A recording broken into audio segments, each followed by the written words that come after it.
Hello friends, வணக்கம். நான் இப்போ உங்களுக்கு பர்ஃபி எப்படி பண்ணுறதுன்னு பால் பவுடரை யூஸ் பண்ணி பால் பவுட்ரு ப்ளஸ் மைதா ரெண்டையும் யூஸ் பண்ணி எப்படி பர்ஃபி பண்ணுறதுன்னு சொல்லித்தரேன். 1 கப் மில்க் பவுடர், 1 கப் மைதா, இது ரெண்டுத்துக்கும் சுகர் வந்து 2 கப்பு, 2 கப் ஜீனி, 2 கப் ஜீனி கரையிறதுக்கு 1/4 கப் தண்ணி. நான் இந்த கப்பில் தான் அளந்தேன், அதனால தண்ணியும் இதே கப்லேயே அளந்து வச்சுருக்கிறேன். இப்போ அடுப்பை ஆன் பண்ணி கடாயை வச்சுருக்கிறேன். நான்ஸ்டிக் தான் நான் யூஸ் பண்ணுறேன். அது மாதிரி கீ வந்து 1/2 cup, 1 cup milk powder, 1 cup maida, 2 cup ஜீனி, 1/2 கப் தண்ணி, கீ 1/2 கப். இப்போ நான்ஸ்டிக் நான் யூஸ் பண்ணுறதுனால உங்களுக்கு நெய் குறைச்சி ஊற்றினாலே போதுமாக இருக்குது, அதனால் நான் நான்ஸ்டிக் யூஸ் பண்ணுறேன். இப்போ இந்த ஜீனியும் தண்ணியும் அடுப்பில் வச்சு ஊற்றிடுங்க. அடுப்பில் நான் இதை வச்சு ஜீனியும் தண்ணியும் ஊற்றி பாக ஆக்குங்க. நல்லா கரைஞ்சிக்கிட்டே இருக்கட்டும். நீங்கள் கொஞ்சம் நேரத்துக்கு முன்னாடி ஜீனியை கூட தண்ணியில் ஊற வச்சுருந்தீங்கன்னா அதுக்குள்ளேயும் கொஞ்சம் கரைஞ்சிருக்கும். அப்படி கூட செய்யலாம். அடுப்பில் வச்சு கொஞ்சம் நேரம் ஆகும்னு நினச்சிங்கன்னா. இது மொத்தமே செய்யறதுக்கு 15 மினிட்ஸ் கூட ஆகாது. ரொம்ப சீக்கிரமாகவும் செஞ்சிடலாம், ஈஸியாகவும் இருக்கும். இந்த மாதிரி கிண்டிக்கிட்டே இருங்க, ஜீனி கரையட்டும். இது தண்ணியில் ஊற்றி ஜீனி ஒரு கம்பி பதம் பார்க்கறதுக்காக நான் தண்ணி வச்சுருக்கேன். சுகர் சிரப்பை அதில் ஊற்றுனீங்கன்னா தெரிஞ்சிடும். இப்போ கரையுது, இன்னும் கொஞ்சம் கம்பி பதத்துக்கு வரட்டும், அது வரைக்கும் கிண்டிக்கிட்டுருங்க. கம்பி பதம் வந்த உடனேயே பால் பவுடர், மைதா ரெண்டையும் போட்டு சேர்த்து கிண்டிகிட்டு இருக்க வேண்டியதான். நடுவில் நெய் கொஞ்சம் கொஞ்சம் ஆட் பண்ணிக்கிட்டே இருங்க. அப்புறம் இதுக்கு வந்து ரொம்ப நேரம் வச்சு கிண்டிகிட்டு இருக்க வேண்டாம், கொஞ்சம் பதம் முன்னாடியே எடுத்துட வேண்டியதான். ரொம்ப நேரம் வச்சு கிண்டிகிட்டு இருந்தோம்னா பர்ஃபி சாப்பிட்டோம்னா கொஞ்சம் ஆறுனதுக்கப்புறம்லாம் பார்த்தா கடுக்குன்னு இருக்குது. கொஞ்சம் சாஃப்டாக வரணும்னு நினைக்கிறவங்க முன்னாடியே வச்சு எடுத்துடலாம். அதுக்கு முன்னாடி ரொம்ப சாஃப்டாக எடுத்துட்டோம், நம்ம பர்ஃபி போட வரலையே அப்படின்னாலும் பரவாயில்ல.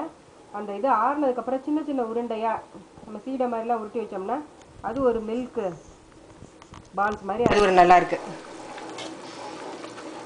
அடுப்பு கொஞ்சம் ஹையில் வைக்கிறேன்.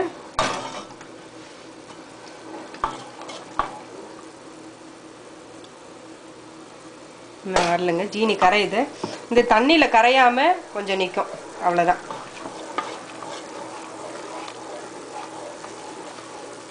இது வரைக்கும் கிண்டிட்டுருங்க.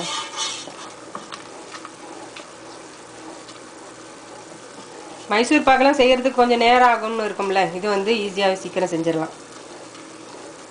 மில்க் பவுடர் வந்து நான் வந்து ஃபேட் இல்லாத மில்க் பவுடரை யூஸ் பண்ணுறேன். நீங்கள் ஆர்டினரி மில்க் பவுடர் எது கிடைக்குதோ அதை யூஸ் பண்ணிக்கலாம். இதுதான் யூஸ் பண்ணணுங்கிறது இல்லை. எது வச்சு இது வந்து கொஞ்சம் ஃபைனாக இல்லாமல் ரவா மாதிரி இருக்குது. நம்ம ஃபைனாக இருக்கிறதையும் இப்போ நைஸாக இருக்குது. இதுவாக பார்த்தீங்கன்னா கொஞ்சம் ரவா மாதிரி பிறுபிறுன்னு இருக்குது. பரவாயில்ல, எதுனாலும் யூஸ் பண்ணிக்கலாம். பாகு கோச்சிட்டு இருக்குதுங்க.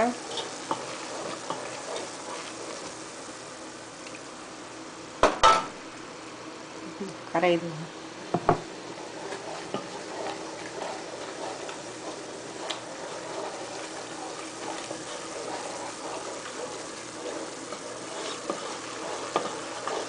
கீ யூஸ் பண்ணி பண்ணுறப்ப ரொம்ப ஃபேட்டுன்னு நினச்சிங்கன்னா நெய் பாதி ஆயில் பாதி யூஸ் பண்ணலாம்.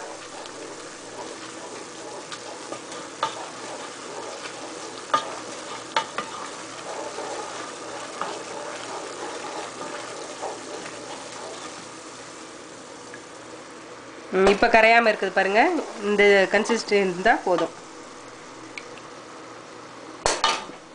இந்த இருக்குல்ல லேசான இது தான். அதுக்குன்னு பூரா கரையாமல் அப்படியே கெட்டியாக நிற்கும்னு நினைக்காதீங்க.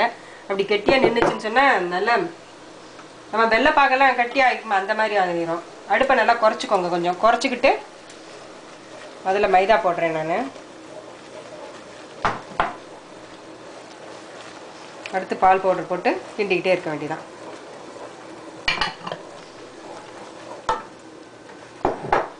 நெய் 1/2 கப்புன்னு சொல்லியிருக்கேன்ல, அது வந்து கொஞ்சம் கொஞ்சமாக ஊற்றிக்கோங்க, மொத்தமாக 1/2 கப்பையும் ஊற்றணுன்றது இல்லை. உங்களுக்கே தெரியும் எப்போ தேவையாக இருக்குன்னு சொல்லி, அந்த சமயம் பார்த்து ஊற்றுங்க. 1/2 கப்பு சொல்லியிருக்கேன்றதுக்காக அவ்வளோத்தையும் ஊற்றணுங்கிறதும் இல்லை, கொஞ்சம் குறைச்சி கூட ஊற்றிக்கோங்க நீங்கள்.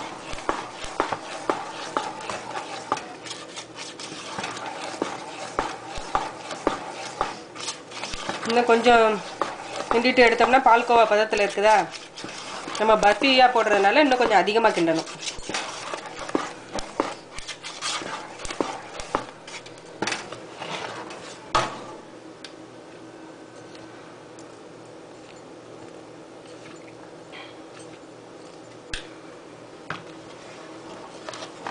இது கொதிச்சுக்கிட்டு இருக்கட்டுங்க. நடுவில் நான் ஒரு தட்டில் நெய்யை தடவி வச்சுருக்கேன். இந்த இதை ஊற்றணும்ல, அதுக்காக.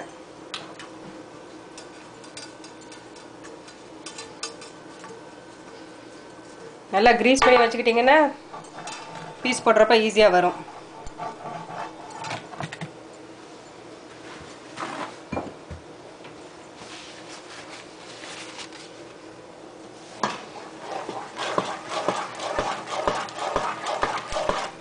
அப்புறம் கொஞ்சம் நேரம் கிண்டிட்டு இருந்துட்டு ஒரு 5 நிமிஷம் கிண்டிட்டு கூட நம்ம கலர் பவுட்ரு, இதுக்கு நான் கலர் பவுடர் சேர்க்குறப்போ இந்த எசன்ஸ் தான் சேர்க்க போகிறேன்.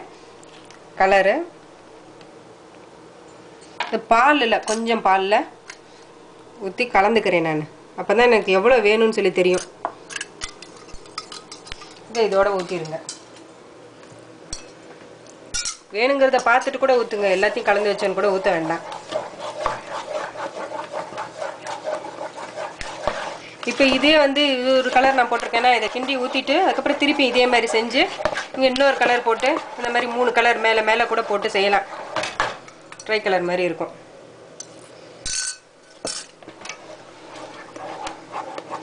இதுக்கு வந்து வாசனைக்கு ஏலக்காய் எதுவும் போட வேண்டாம். மில்க் பவுடர் வாசனையே நல்லா இருக்கும். பால் பவுடரும் நெய்யும் சேர்ந்து அது ஒரு நல்ல வாசனை கொடுக்கும். அடுப்பு கொஞ்சம் ஹையில் வச்சுருக்கேன்.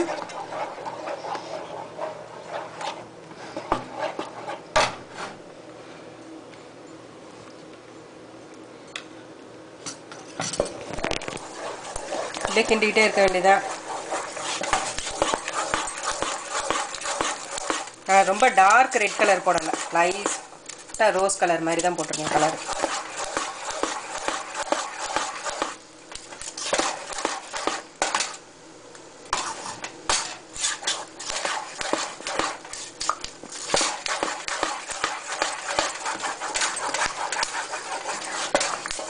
இதே நம்ம நான்ஸ்டிக்கில் கிண்டாமல் இதில் கிண்டோம்னா இவ்வளோத்துக்குள்ளேயும் கொஞ்சம் நெய் நிறையா ஊற்றணும். இது பார்த்திங்கன்னா பிடிக்காமல் வருது.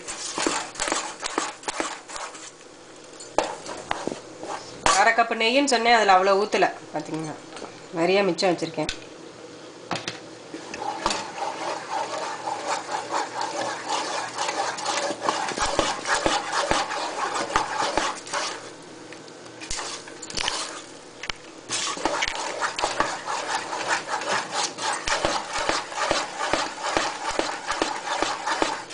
இப்போ ஒட்டாமல் வருது பார்த்தீங்களா? இந்த பதத்தில் கூட எடுத்து ஊற்றிடுங்க. இந்த பதத்தில் ஊற்றுனீங்கன்னா பர்ஃபி சாஃப்டாக இருக்கும். கொஞ்சம் கடுக்குன்னு வேணும்னு நினைக்கிறவங்க இன்னும் ஒரு 5 நிமிஷம் கூட வச்சு கிண்டுங்க. 5 நிமிஷம் வேண்டாங்க, ஒரு 2-3 நிமிஷம் வச்சு கிண்டுங்க. நான் இப்போ இந்த பதத்திலே ஊற்றிடுறேன்.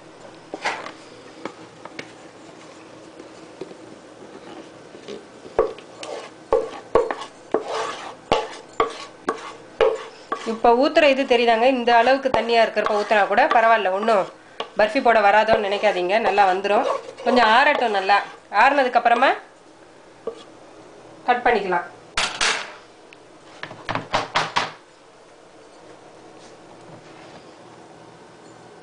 நம்ம விருப்பப்பட்ட இதில் ஷேப்பில் கட் பண்ணிக்கலாம். டைமண்டாவோ எதுனாலும் சரி.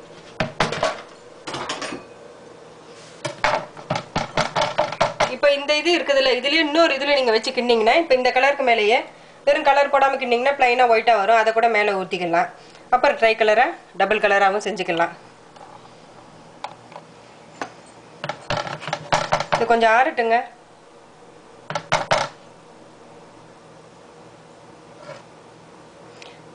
ஆறுனதுக்கப்புறம் தான் போடவே வரும். இன்னும் கொஞ்சம் ஆறணும்.